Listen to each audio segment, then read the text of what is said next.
Today we'll be going over the 1961 Olympus Pen EE and a couple of neat features that you can see underneath the hood.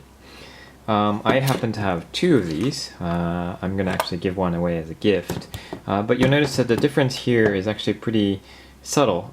It's the leatherette. This one sort of has a fake leather and this one sort of is like a checkered mark. This one happens to be a later version with an EL sticker, and that basically stands for easy loading. And what I believe is the difference is the actual film spool catcher. They designed it to be a little bit easier to use. Now this one actually has film, so I can't really demonstrate the difference, but you can try it out for yourself. Now let's dive right in. So in order to open the Olympus up, you actually need a specialized tool. I don't quite know what it's like, but I think a local sort of camera store will hold one of these, and these shouldn't be too expensive. I bought a kit, so it ended up being a little bit pricey. But what you need to do is use this, adjust the width, and go here. Typically what it is righty-tighty, lefty-loosey, but in this case it's actually the other way around. And you actually have a screw right here, and two screws just underneath here. One here, and the other here. And if you take those out, you can effectively already get underneath the hood of your Olympus Pen EE. You'll note that there's a window for the winder. This particular pen actually doesn't have an automatic reset for this. So whenever you wind this camera, it just basically moves one little notch further. And so it's recommended in the manual for you to use your thumb to actually move this particular dial to whatever number you're supposed to do. Now, if you're particularly observant, you'll notice that the number goes up to 72. This is really strange, except if you know that this is what is known as a half-frame camera. What a half-frame camera does is it lets you take two photos in the space of what you usually would take with one. So for example, if this is my photo, a half-frame camera will actually expose only half of that and allow you to take a photo that's usually vertical and narrow. Obviously you can make it sideways and make it sort of the same sort of aspect ratio, and therefore you can take two shots on the space that usually is reserved for one. And the reason there's up to 72 is because most of the film that you can buy in a store is either 24 or 36 exposures. Let's get back to our camera. In order to take off the front element and show you some really cool stuff, I'm actually going to reassemble this a little bit. Again, you need to use your handy little tool. Now, if you look very, very carefully at your camera, there are notches.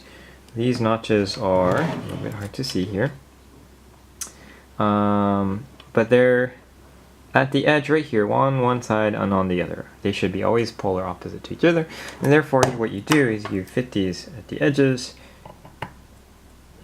make sure they fit, and then you turn leftwards.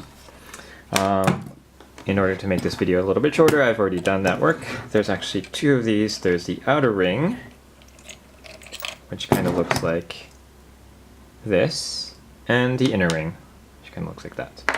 And once you're done, you might wonder if there's anything more you need to do. It turns out no, except this Selenium meter is actually connected by a wire.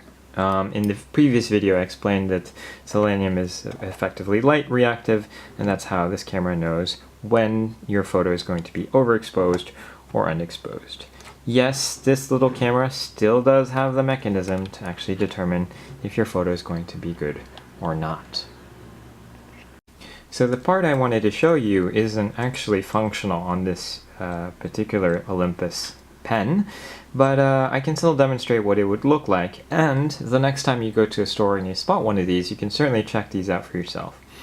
The component is this, and this little thing, if you wind this correctly, and you take a photo, if your photo is not exposed correctly as determined by a correctly functional Selenium meter, this will actually go up and show you'll see this little red film.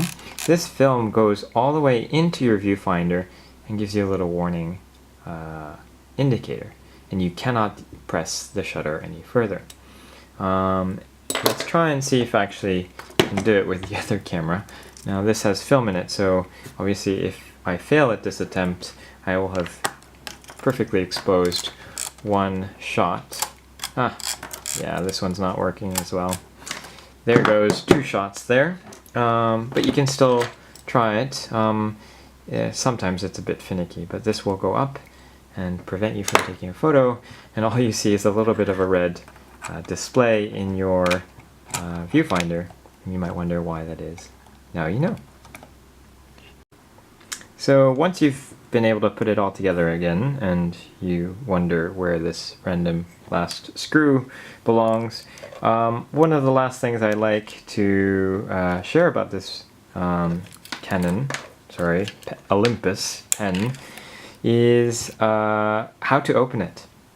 Now you might think, okay, well, with most cameras, like this one for example, you press a button here, you pull this, or you do that, and then the door swings open, right? How does it work for an Olympus pen? Well, I struggled for a long time before I had to actually end up looking up the manual online, and this is a fun game for some of your friends if they are particularly of the Millennium kind. Turns out that you actually open it like that. It's sort of a sliding mechanism. Makes it very simple. And this would explain why it's not called a easy load. You notice here there is no film catch. I don't think there is one. How cool is that? Anyhow, that's all there is for today, and I hope you enjoyed my video.